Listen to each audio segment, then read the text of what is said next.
None of us can choose our family, and it's even more complicated when you get married and you get another family. There's no way that you can expect realistically to always get along great. So what happens when those people in your family annoy you or step on one of your pet peeves? I'm getting a lot of questions about this lately, and part of it is because it's a summer, and during the summer everybody's getting together and you're spending more time together. If you have a family member that always wants to make their way known, they want to talk politics, they want to tell you how you're wrong, or maybe they think you're a terrible parent or a terrible stepdaughter or stepson, or maybe it's a brother or sister-in-law who constantly does things that they know annoys you. There's a lot of people that have pet peeves, and one of those pet peeves over the summer is call me in advance if you want to meet up, or let me know if you're coming to visit. And if the in-laws or the relatives or your siblings just show up, and they show up at a dinner time or something when you're not prepared, that can throw you off. I mean, let's face it, we get into schedules. And if we have kids, schedules are very important because they're part of our children's security with routines. Now, if this happens, and it happens a lot, very frequently, it's okay to sit down at a quiet time and just talk to them one-on-one so you don't embarrass them, and start it out something like, listen, I have a lot of respect for you.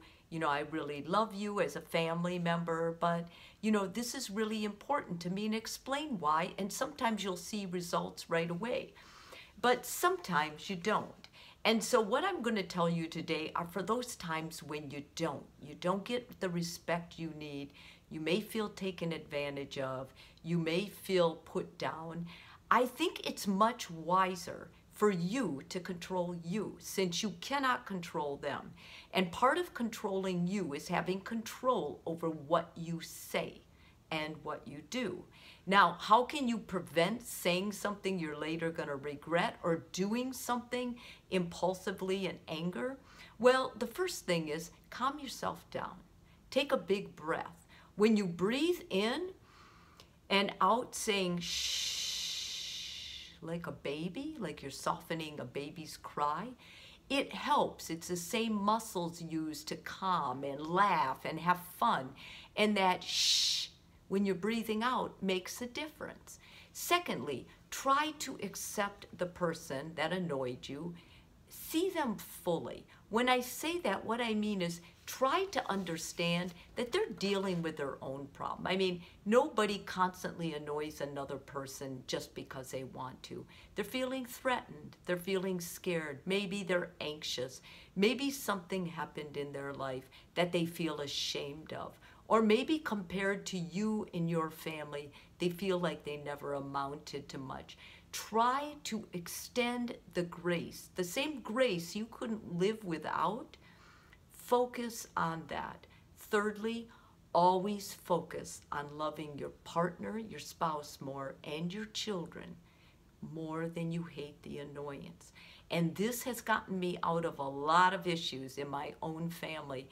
If you can focus on who you love in the family, then you can overlook an annoyance that gets on your nerves, because after all, the annoyance will pass.